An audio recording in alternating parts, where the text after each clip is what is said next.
walaupun mereka sudah inian, tetap aja masih ada masih tawuran, yang masih suka make ya kadang ode di jalan yang saya harus ngambil gitu, karena yang seperti itu tuh nggak bisa langsung blek sembuh gitu kan, itu mengatasinya itu butuh waktu.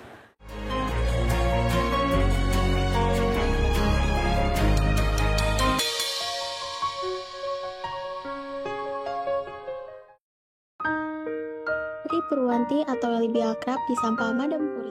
Madam Puri ini menjadi sosok inspiratif bagi masyarakat sekitar sekaligus pahlawan untuk para anak-anak remaja di Bambu Apus karena tindakannya dalam merangkul dan mengajak para remaja ke arah yang lebih baik dan positif. Awal di malam Idul Adha 2016 itu mereka ketangkep di Polsek, itu saya cukup pasang badan untuk ngeluarin mereka karena nggak ada satupun pihak yang mau bantu ngeluarin. Nah dari situ mereka ditangkap dan kebenaran memang banyak wilayah sini walaupun beda RT.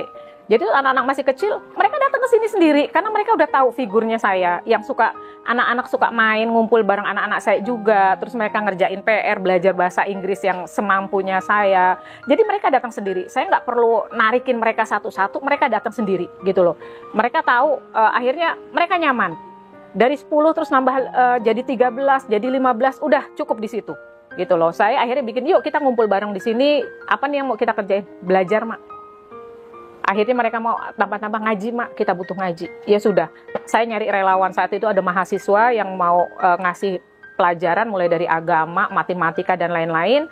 Kemudian juga ada anak muda yang memang dia bisa ilmu agamanya ngajarin ngaji. Itu dalam seminggu bisa 2-3 kali gitu. Tapi mereka tetap tiap hari main kemari. Mereka kumpul, ada pelajaran atau tidak ngumpul. Bahkan saat mereka cabut dari sekolah pun ya kemari. Yang tadinya mereka cabut kemana tahu, tapi mereka lebih memilih di sini. Gitu artinya ya paling tidak saya bisa ngelihat saat mereka nggak sekolah, saat mereka cabut sekolah mereka lebih memilih kemari gitu. Jadi ya itu dia.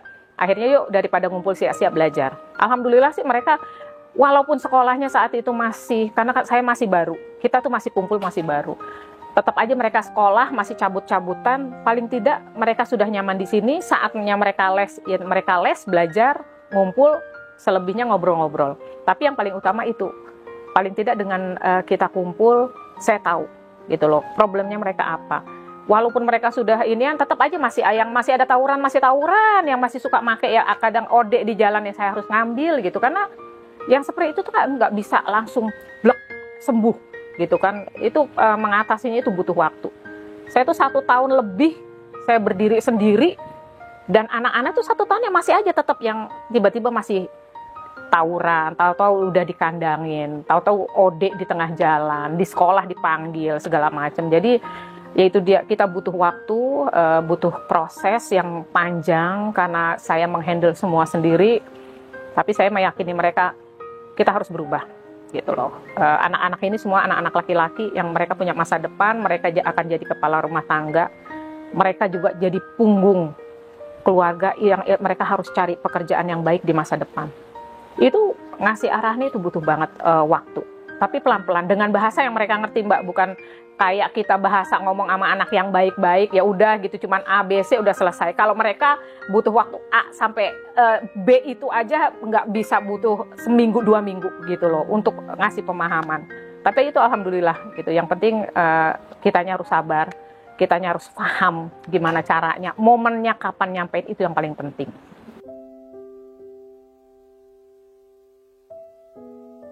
Saya punya 4 anak.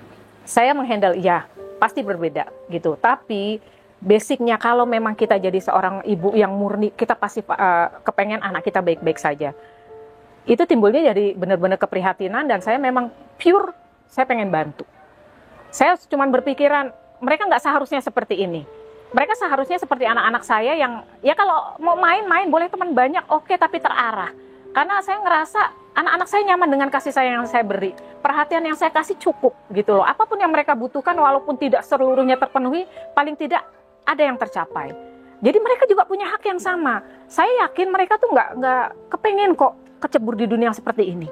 Gitu loh. Pasti ada faktor yang mereka tidak inginkan atau ada satu keinginan yang tidak bisa tercapai, nggak bisa mereka ucapkan karena tidak disupport dari keluarga. Kalau saya hanya bisa memberikan nasihat, saya bisa kasih satu pelukan yang bikin mereka nyaman, terus kita ngasih ngobrol akhirnya mereka, oh iya tenang, ada solusi, kenapa enggak?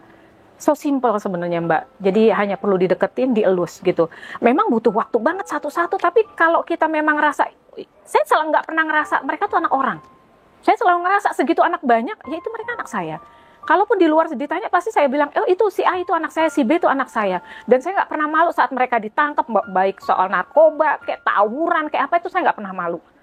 Gitu, dari yang mana Bu, ini anak, iya betul itu anak saya. Saya nggak pernah bilang, oh iya si ini, tidak.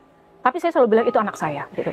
Jadi dengan ucapan saya, dengan kasih saya yang pure, saya kasih ke dia tuh sebagai anak, akhirnya mereka paham.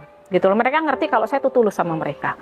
Jadi saya kepengen mereka tuh berubah, bukan karena ucapan saya, tapi dari kesadaran. Karena percuma saya ngomong, mereka nggak ada niat, mereka nggak sadar untuk memperbaiki diri, percuma. Gitu. Tapi alhamdulillah gayung bersambut.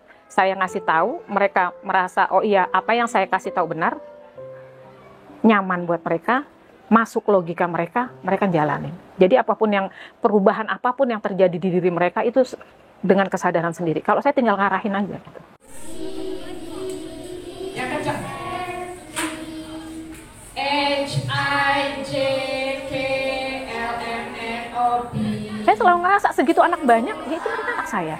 Kalaupun di luar ditanya, pasti saya bilang, oh itu si A itu anak saya, si B itu anak saya. Dan saya nggak pernah malu saat mereka ditangkap, baik soal narkoba, kayak tawuran, kayak apa, itu saya nggak pernah malu. Gitu, dari yang mana Bu, ini anak, iya betul itu anak saya. Saya nggak pernah bilang, oh iya si ini, tidak. Tapi saya selalu bilang itu anak saya. Gitu. Jadi dengan ucapan saya, dengan kasih saya yang pure, saya kasih ke dia tuh sebagai anak, akhirnya mereka paham. Gitu loh, mereka ngerti kalau saya tuh tulus sama mereka. Jadi saya kepengen mereka tuh berubah, bukan karena ucapan saya, tapi dari kesadaran. Karena percuma saya ngomong, mereka nggak ada niat, mereka nggak sadar untuk memperbaiki diri, percuma. Gitu. Tapi alhamdulillah gayung bersambut. Saya ngasih tahu, mereka merasa, oh iya, apa yang saya kasih tahu benar, nyaman buat mereka, masuk logika mereka, mereka jalanin. Jadi perubahan apapun yang terjadi di diri mereka, itu dengan kesadaran sendiri. Kalau saya tinggal ngarahin aja. Gitu.